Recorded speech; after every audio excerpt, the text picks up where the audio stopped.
going to be hiring 3,000 new customer service jobs in South Africa. The positions are all work from home. They say they come with benefits. Some might be permanent, some might be temporary. Fisayo, man, there's so much to get into here.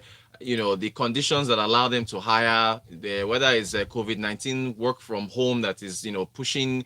Please take it away, Fisayo. What are your thoughts on this announcement by Amazon to hire 3,000 workers in South Africa?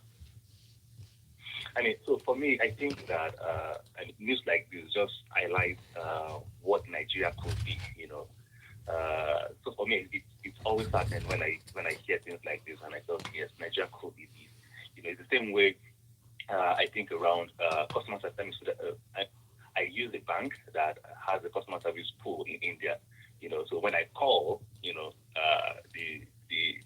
response I get is as Indian accent. So people that pick up the call are Indians, and they're trying to support, my bank here in Nigeria. And I think it's again, it's saddening to find out that some of these things are happening in across all emerging markets. I mean, it's typical, right? Because the cost of labor in the West is high. So some of these jobs are better outsourced to to other places like Nigeria, like Vietnam, like China, like India, where they're able to pay people that are educated enough to understand how to read and write and Yeah. support customer and support their customers when they require any help. And that's what Amazon is doing. Saying that, okay, so guys, I need 3,000 people, 3,000 people just for customer service roles alone, Mm. and putting all of that job in South Africa. Imagine if, a country like Nigeria is serious about job creation, is serious about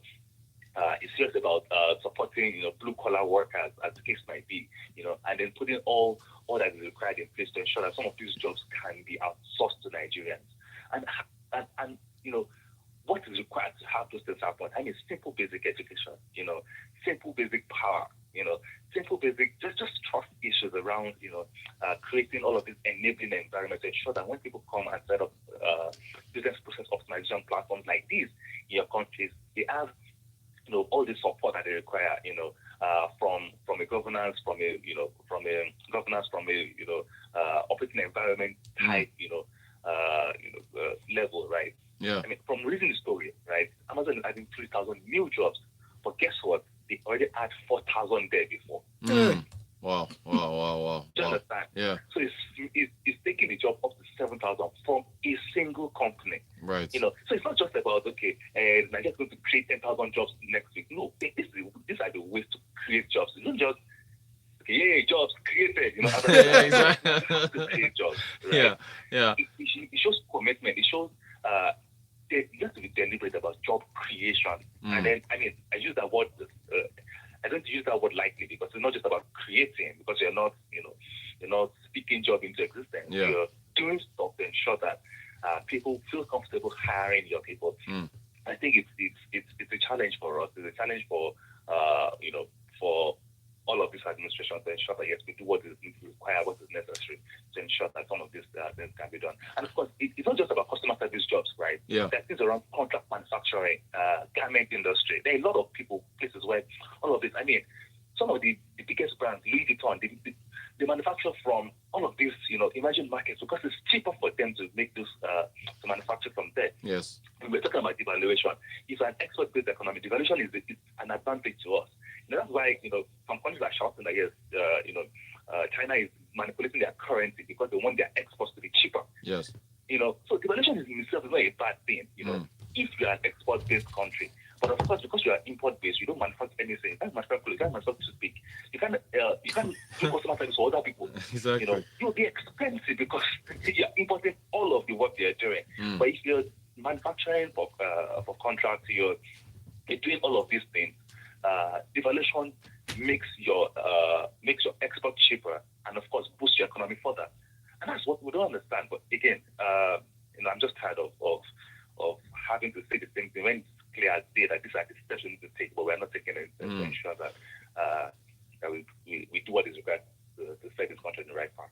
Nice. And Fisa, I want to ask you about the security aspect of this because this is Amazon, it's customer service. You're dealing with people. I mean, sensitive payments information, because for e-commerce and all these other things, Mm-hmm. well, because there's been recent news of they're always arresting Yahoo boys. I hear there were some Nigerians involved in one $6 million scam involved in the US. So does that, I mean, is there also that aspect, the cyber security aspect of the choices of which countries to go to, to put these jobs in? I mean, I'm less concerned about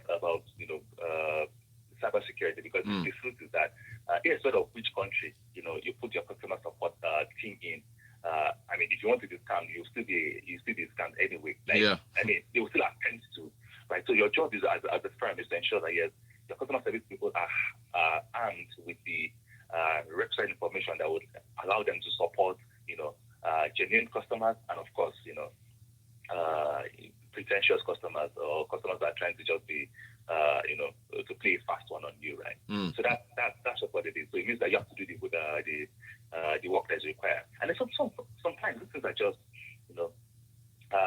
things that needs to be done. So for instance, because of different time zones, meaning that a company in the US can offer 24-hour support by just putting customer service representatives across different time zones. So while people in Nigeria in the morning, some people in the US are at night. Yeah. By the time they are waking up, some people, so that's how sometimes people do. They're sure they have 24-hour service, because people are working in their own morning, in the different countries, while people that are in their other places where it's night, are sleeping, and they wake up in the following morning to continue their work. And I think that's how all of these things would even things around software developer type work. Yeah. People don't need to even leave Nigeria to work, to go abroad. People work remotely. I mean, I remember my brother worked in Germany, but he came on holiday to Nigeria. Yes. But Corona didn't allow him to go back. But now he's in Nigeria working for the same company. For the same company. Yeah. Again, he probably didn't have to have gone to Germany in the first place, because he could do this work from here. So why did he have to go in the first place? And I think it's the same thing for most people, right? This thing around remote work allows developing economies to be able to provide, allow their citizens to be able to provide support from both technical and just operational support for large companies in different countries, and then for them boosting the economies, reducing crime, because people are sitting down and taking calls and supporting customers across. All right, thank you for that. Okay, MI says Amazon knows that minimum wage laws and labor unions will come for it in countries like America, so they run to where the lines are blurred. It's a welcome news for South Africa, Sha. It shows that aside from technical skills, soft and interpersonal skills are the anchor of future jobs post-COVID. Competition is no longer in Lagos, but global. Ogenochukwu from AJ says our poor infrastructure facilities like power and communication make Nigeria not an investment option for Amazon. Also, the ease of doing business hinders such real foreign direct investments. The thing is penny me. Okay, Fisai, I also want to get your thoughts on there's an investment bank called Genghis Capital in Kenya. They were doing a comparison between WhatsApp payments and M-Pesa. So WhatsApp, of course, through Facebook, made an announcement this week that they will be trying out their testing WhatsApp payments in Brazil. And so the investment banker said, okay, let's just, because of course M-Pesa is popular in Kenya. You travel a lot. You've been to Kenya. So they were just going back and forth between the pros and cons. What do you think of the development? Although I think in the WhatsApp payments has been delayed a bit by regulators in India. They've been trying to get it through there, but still, what are your thoughts with regards to what this means if regulators allow them? I mean, so I think the biggest drawback for WhatsApp payments is going to be government, because they're like saying, guys, these guys will become very powerful. If they control, all of your social life, from Facebook to Instagram to WhatsApp, and then now control your financial services and transactions, right? So they know too much about you. As a government might want to think around antitrust and figure, okay, let's other people win this space rather than you. But that said, they couldn't get this through in India for a long time. But these things have gotten some traction payments in Brazil, at least for a test ground. And I think yes, they would go to other emerging markets and then figure out how to go. So for me, the way I think about it again, when I went to Kenya, I tried to observe, you know, M-Pesa and how M-Pesa is used. I think that the user interface and the experience is actually not great. Okay. Right? Because for you to make payments, you have to bring out your phone, type, you know, the till number, you know, do this, you get text message, you respond. So it takes time. So I mean, I try to interact with the locals to see how these things actually work. Yes. Because I mean, it's like in Nigeria where the standard means of payment is cash. In Kenya, the standard is M-Pesa. So if you don't have M-Pesa, you're like, who is this person? Yeah. I mean, I remember one of my colleagues went to the supermarket to buy, and they didn't have the POS, you know. So it was stranded. So you have to, you know, look for a way to transfer cash to someone, you know, and then let person use M-Pesa. You know, it was a messy process. The same thing, you are taking a taxi. I mean, you're not using Uber where your card is linked. There's no way to pay cash. I mean, you can pay cash, but if you don't have cash, you need to figure out how to use M-Pesa, because that's the traditional means of payment. Yes. Anyway, that's it. Right. I don't think I sincerely think that the user experience, user process for M-Pesa is actually long, but Kenyans have figured out how to use it. So from the most educated to the least educated of them, USSD text message they've been trained by M-Pesa, you know, to use it well. Right. Okay. So that's one. But with WhatsApp payments, because again, WhatsApp is also digitally native to a lot of people. You know, my mom, my dad, my grandmother, they're at work, they're able to send video. They're able to send you some morning video. They're able to send you some broadcast message to ensure that you're not kidnapped in Lagos. You know, they're able to do all of these things. Yes. Right? With that, if they're able to do that already, they can make payments. Right. And because they interact with you already, so within the what's it called, WhatsApp environment, it might be a lot more seamless, you know, to make peer-to-peer payments, you know, peer-to-business type payments, just using WhatsApp, because it's the same things you do, text message, you know, I mean, WhatsApp chat, same process. You just put in numbers and then they approve payments, you put in your PIN and then you're done, right? Yes. So I think that to a large extent, WhatsApp payments can to a large extent win this battle on peer-to-peer payments, you know, might be a lot more successful in bringing more people within the financial bracket, because again, if I think around the number of smartphones in Nigeria and the number of smartphones without WhatsApp, you know, I begin to see that yes, a lot more people will be doing digital transactions with WhatsApp alone, because they all have it already. And I think it's going to be to the largest and groundbreaking. All right. Right now, I'm writing an article around the difference between, the Nigerian tech ecosystem and the Kenyan tech ecosystem. And I was thinking myself that one of the reasons why businesses like Trigger Foods in Kenya, where that allows people to digitally buy food like, you know, like market women, yes, people in K2 myself to buy, you know, to interact with technology, is because payment has been solved for them. Right. Companies like Trigger Foods that are selling bananas, that are selling, you know, carrots, you know, to traders, the local traders, and these local traders are able to pay digitally. You know, they're able to use M-Pesa to do the payments. But Nigeria, it's practically impossible to build that business because you're depending on cash payment. Right. You're depending on more, you know, sophisticated payment infrastructure. Nothing digitally native, like nothing that is mass market already for them, right? But with the WhatsApp payment, payment becomes a mass product, right?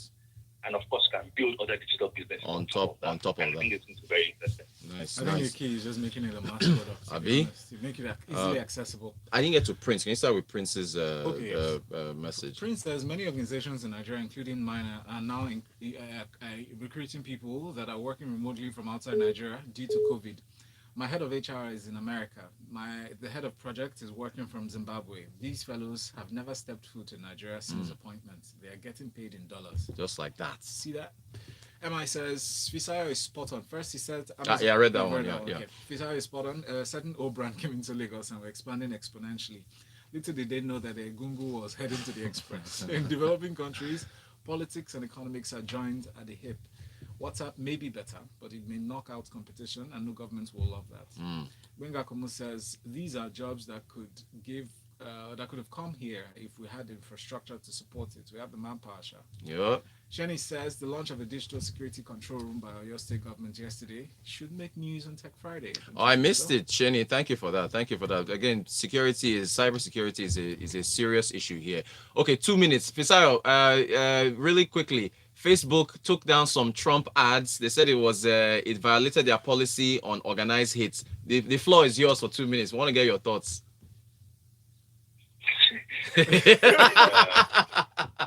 Go ahead Okay, now. so my thoughts are simple. Again, I've always been consistent, right, on some of these issues. Consistency is key, right? I can't be dilly-dallying Yeah. on whether it favors my candidate or favors one candidate against the other, Yes. right?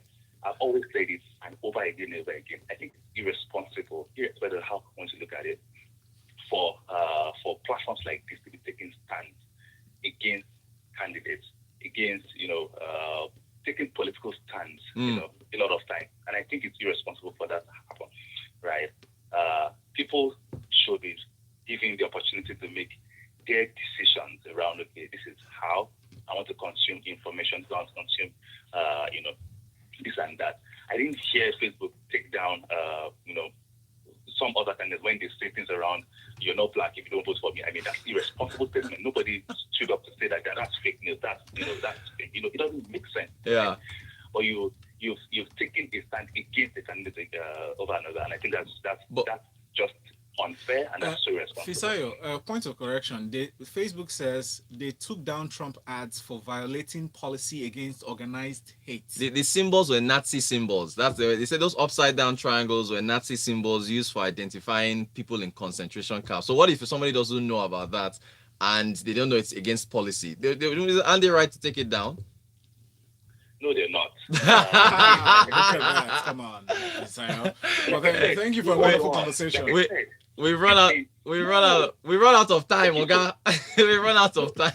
We've run out of time. We'll have this conversation. I wake up and say that this thing offends me. Your statement offends me. I didn't want to take your statement down. Okay, fine. Again, think about this. It's not responsible to be doing stuff like this. No, Right. wahala. I mean, Right. you get angry over everything. Okay, right? Fisayo, we run out of time. Alright. Guys, thank We've you run so out of much. time. Bye bye. Thank you, Mr. Valentine. Thanks for all your messages as well. We appreciate you all. And Fisayo, thank you. I appreciate you coming on as well, Fisayo. Thank you Yes, so much. please go back to YouTube and watch again. Just Yes. type youtube.com/smooth981 FM Lagos. Since at 7:30 we'll come back with freshly pressed 981. Stay with us. Business Express. Thank you, sir.